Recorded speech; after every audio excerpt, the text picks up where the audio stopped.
Summary: a young college student is excited to enjoy his first power hour with this roommates to horrifying results. My last power hour. I haven't thought about this in a while, but it's coming back to me now like it was yesterday. I think they call it set and setting or state-dependent memory.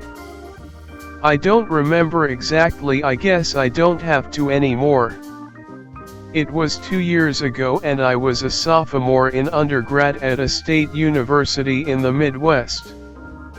It was the proverbial ivory tower, a land of Oz, an urban oasis amid a sea of corn.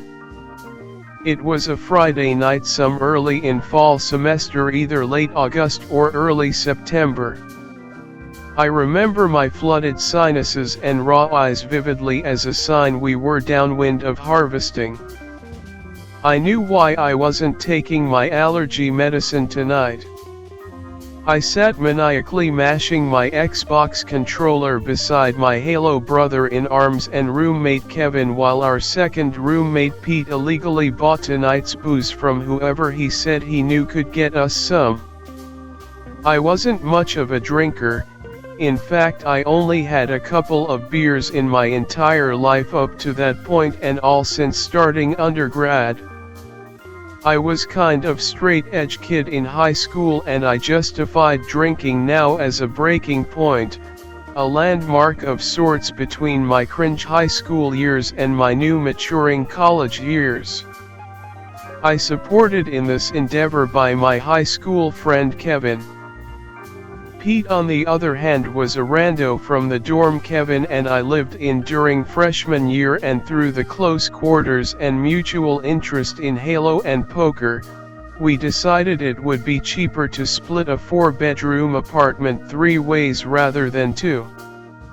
Kevin and I were childhood friends since Pee-wee soccer. Pete, on the other hand, was a bit more, let's say rustic.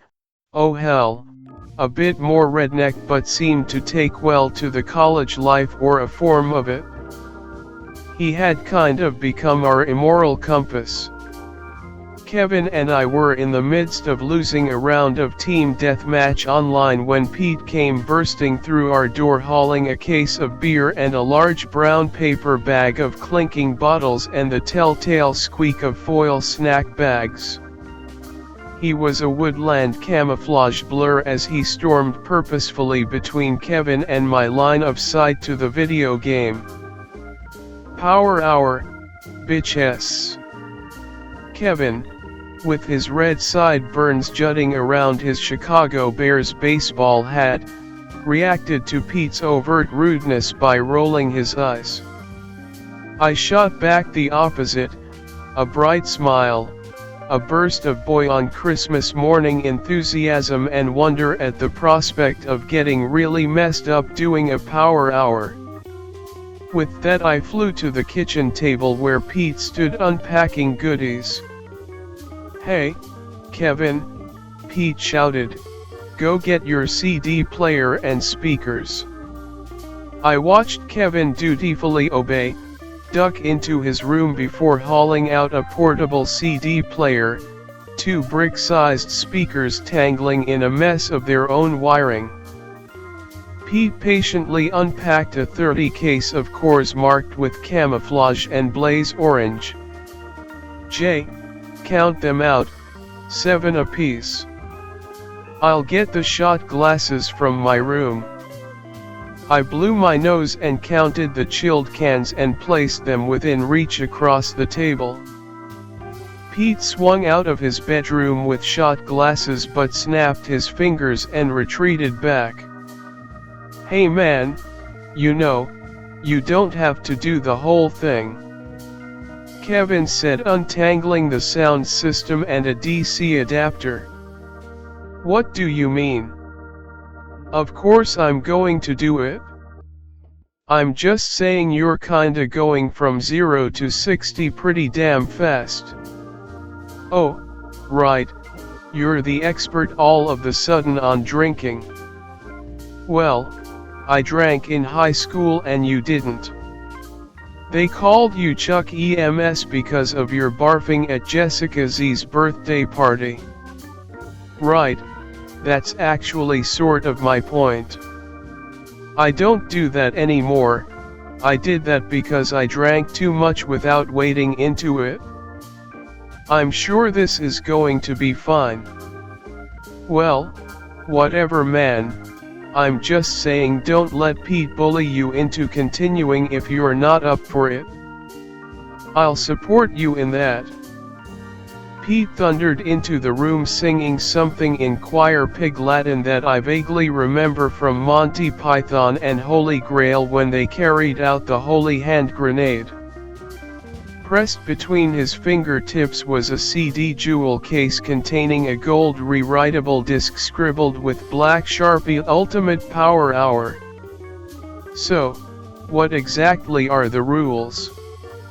Silence, Pete declared as he popped the disc into the CD player. I'll let the mix do the talking.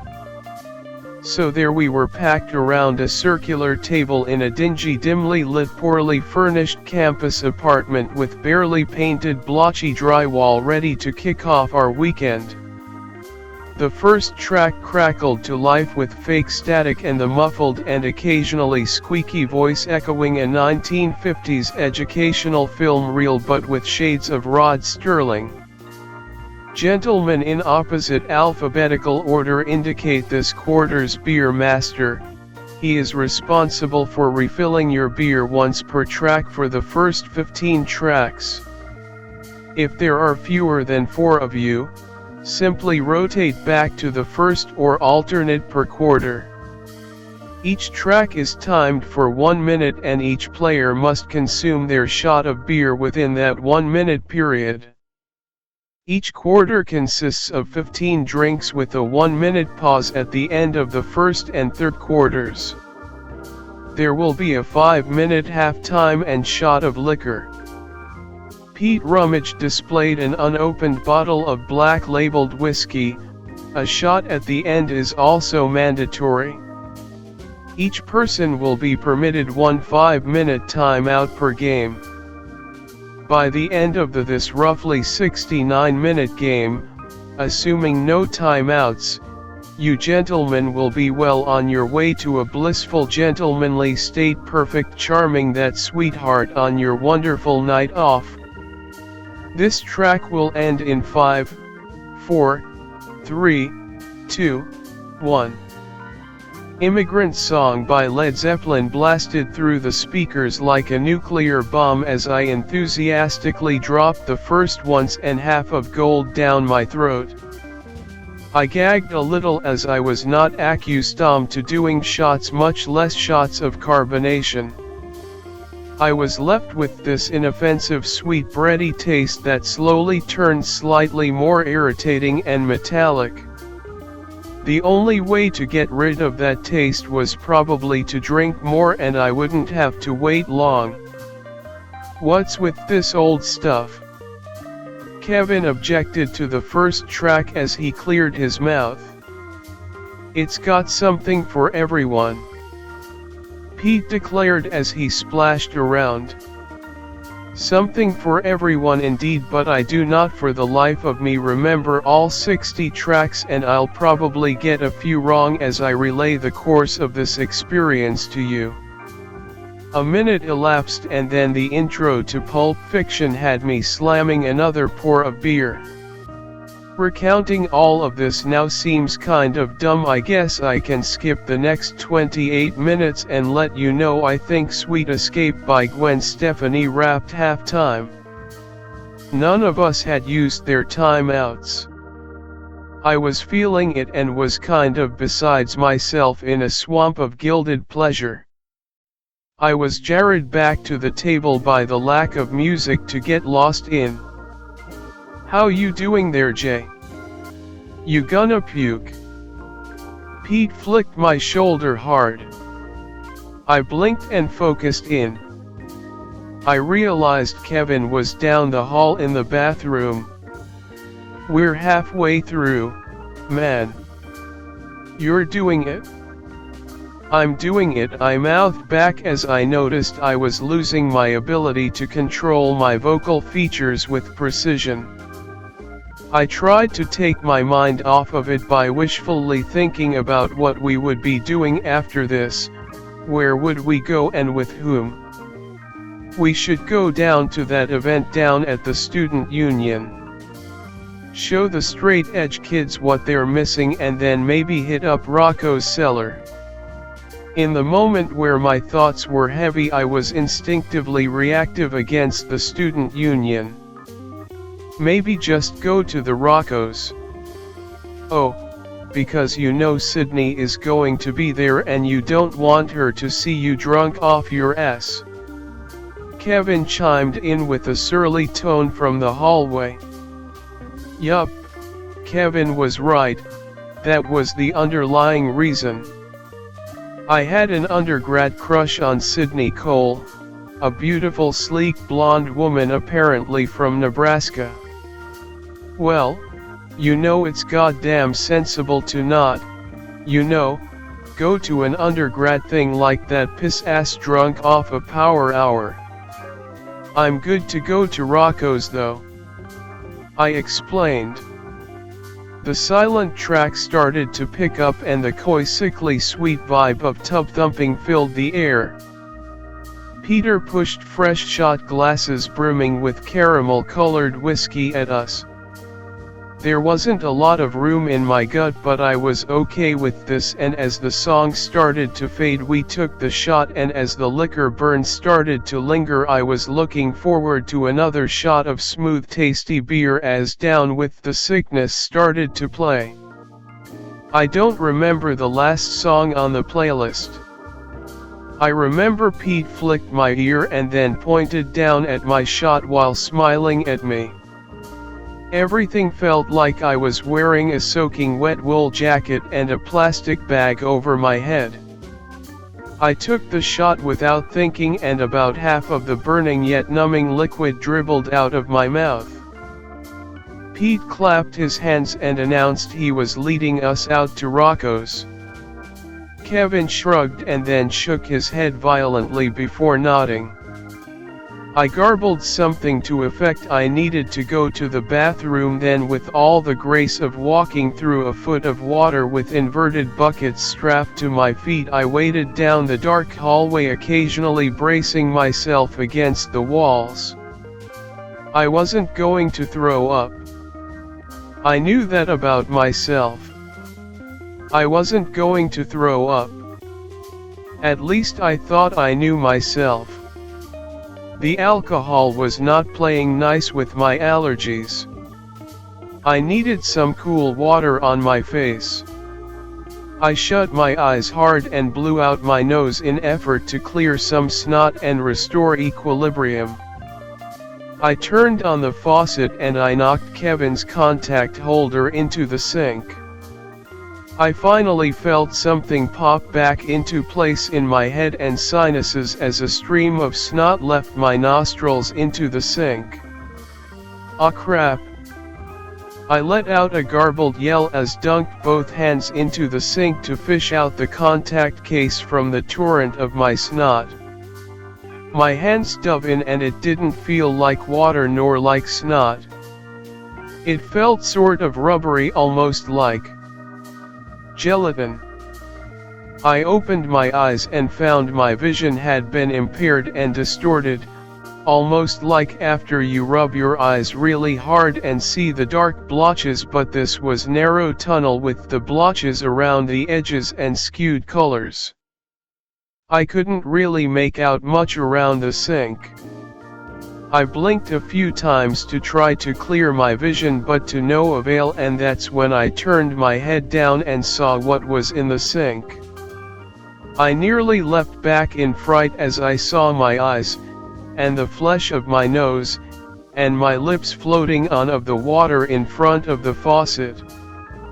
They were staring back me from the sink for a panicked count of 3 before they cartoonishly swirled together like a runny egg flushed down the drain with a slurping noise.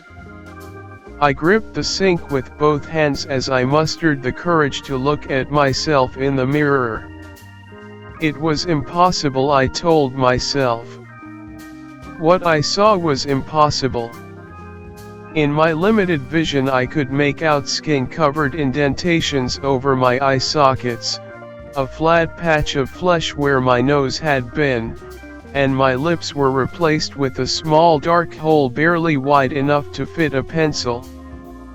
I shook and held my breath as my hands confirmed what the blotchy after-image of missing eyes saw in the mirror. What was worse is my skin felt gelatinous, sweaty, and infirm, like ice cream warming on the counter. I shuddered and fell back against the wall with a painful thud. I heard Kevin and Pete laugh in the kitchen. Okay, I told myself, I must just be going a little nuts. How could I still see, after all, if I had no eyes? I tested a hypothesis by smelling some soap, and I was discouraged by the fact I couldn't smell the tropical waterfall-scented liquid. I gulped and knew I at least still had a tongue, and I could still hear myself make sounds which could loosely be interpreted as words. Mixed results, I thought. Maybe I could clear my head by casually leaving this nightmare bathroom and checking with my roommates. I opened the door and made it half down the hall when Kevin casually headed my way, cradling a bag of chips. The mushy look on his face lit up and his mouth erupted with a spray of chip crumbles before he literally fell on his back and did his best backward crawling Sarah Connor spots a Terminator impression. He chokes, then starts screaming. Then the horror of it all hit me, and the next thing I know I'm back in the bathroom with my back laying against the door. My head quaked as I came to grips with the fact this was real. This was really happening, and somehow it was getting worse by second. It has no face. I could hear Kevin screaming at Pete. Wasn't Jay in there? Where is he? I don't, maybe that thing got him. I could hear them right outside the bathroom. Pete started yelling for me, but I didn't dare yell back. They turned the door handle, but I had it locked, and they both started pounding their fists on the door. Dude, what are we going to do? Who are we going call? The police? Hello, police. There's a faceless monster in our bathroom, Kevin murmured during a lull in their attempts to break in. How did it even get in here? I don't know, man. Let me think. Maybe it climbed up the side of the building and into the window. I could hear them pacing back and forth around the door. Get a spoon or fork or something, okay? There's a little slot and tab in the door handle that will unlock it. And then what? We don't want that thing in here with us. I'm getting my baseball bat. I knew I had to get out, and going through the apartment was no longer an option. It was only a second-floor apartment, and the window overlooked the trash and utility area for the complex. My vision was becoming more and more impaired as I braced myself, leaning out the window to see if jumping or climbing down was out of the question. I could just barely make out the outline of an abandoned brown couch near a gutter and cable shaft running down to the ground within my reach out of the window. I heard them jiggling the flatware into the little hole for the lock release, and my drunk ass reasoned this was my only out. I punched out the screen and lifted the window as high as it could go, and in a single move thrusted my ass out over the ledge, turned and grabbed the metal bits that held the gutter and utility cable to the brick siding. I seemed to be a stable but painful place to grip, but I had no choice to swing my footing on it as the bathroom door swung open. My footing slipped and I dangled down one rung when Pete charged his head out of the window with the bat. In the overhead shine of the nearby street lamp his eyes met my featureless face and he gasped in terror. I slipped again and lost both footings and my hands gave way against the pain of the sharp narrow grip. I must have dropped a good 8 or 9 feet onto that old ratty, smelly, and wet couch. I was shocked and I groaned, but the soggy cushions and my own intoxication seemed to break my fall rather than me. The moment after I realized I was intact, I bolted from my block because the last yelling I heard from Pete and Kevin indicated they intended to chase me down. I wasn't thing but graceful and agile as I swerved with wobbly footfalls across the sidewalk. Glare from the street lamps and passing headlights was almost blinding as eyesight continued to fail. To my dismay, my ears started to feel wet inside like they were melting, and occasionally my hearing was completely overwhelmed by a loud draining sound. I veered off of the sidewalk and away from the road and ran through gravel planters to keep bushes between myself and possible onlookers who might also violently confront me. I was winded as sucking air through a tiny hole in my face was more like breathing through a gas mask or wet socks. Ahead was the first thing I recognized in a bit. It was the 5-story student union building. Despite the event Sydney was attending, the union was a quiet, unpopulated, and dark place to be on a Friday night. The union also housed the student clinic. In my head I pictured the doors as grand white rectangles, but all I could see now were dark green blotchy oblong outlines on a black and purple surface. I believed I was coming in the back corner of the building, where I may give a security camera operator a fright if he looked closely enough, but otherwise I believed no one would be near. I remember myself contemplating heading straight for the clinic or hiding out in one of the empty study rooms and waiting this condition out. Despite the occasional draining sound in my ears, I was able to make out Pete and Kevin's winded voices somewhere behind me.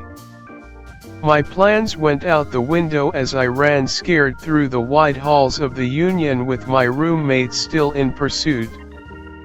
My luck was running out as I tried multiple study room doors and found them locked. In fact, an entire wing, the wing with the student clinic, was closed off by an overhead chain-link divider. I was a rat in a maze running out of places to run. I pushed through the first door I found open and froze. There were dozens, maybe hundreds of people in this room. I realized immediately I had stumbled into the event Sydney was involved in. My hearing had steadily degraded to where everything sounded like I had my head dunked in an aquarium, but I could still make out someone talking about the sponsor of the event, Students for a Sober Society. Oh my God! I recognized the voice as Sydney. She blindsided me. That is such a great costume. I love the spandex work over the head. That is hardcore. I garbled something back to her. I tried begging her for help, but she kept fawning over my costume. I've never would have expected someone to be so committed to the cause of sobriety. You're literally an anti-drinking icon. You drank your face off. There was a whirlwind of activity as she turned more and more heads and attention my way. Someone came in with something in their hand. Sydney wrapped her arm around my shoulder while I heard someone's flip phone make a fake shutter snap sound. I backpedaled out of Sydney's embrace and out of the room. I wasn't going to find the help I needed. I was shattered that I had won, for a moment, my crush's attention, but had no way of knowing if she recognized me as anything more than a false mascot for the dangers of drinking.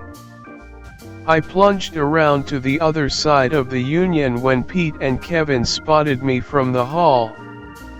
I fell through the doors leading to the square, the large grassy area at the heart of the campus. At this point everything was totally fading out. My ears felt like they had been filled with concrete, and whatever after image of having eyes I had was almost gone. I ran my hands across the bushes lining the square and weaved between the paths and the open grass, hoping to continue to evade my roommates and anyone else. I had a map of campus in my head, and there was only one other place I felt I could hide and be safe for now. The street lamps on the square seemed to brighten significantly all of the sudden.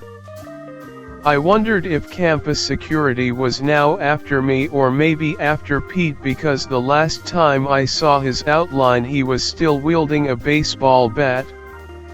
I was running, as loosely defined, on rest of my adrenaline and the booze to underground library. I knew it locked automatically late at night, would be poorly attended if not deserted, and had plenty of places to hide. I pushed into the door and headed down the stairs, about 30 feet down, and then ducked into the bathroom. I locked myself in a stall and sprawled out on the tile floor.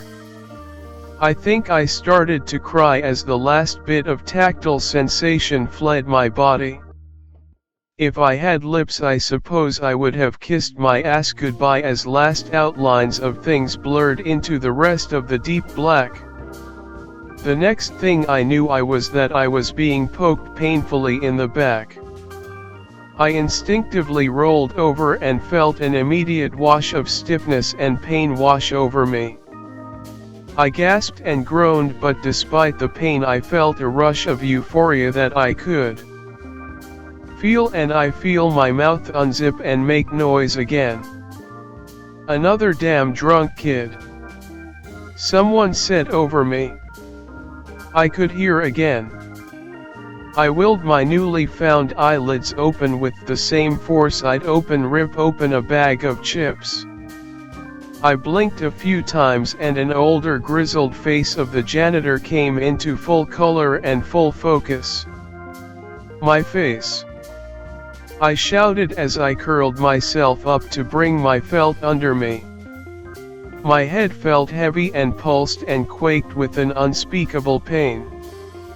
As I lurched to stand, I felt like I had a manhole cover stuck in my stomach.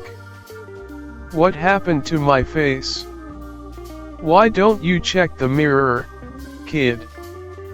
The janitor withdrew his mop stick and let me walk out to the sinks. In the mirror I could someone or something had drawn in black marker on my face the phrase "gone drinkin'." I shambled home rubbing my head and my stomach.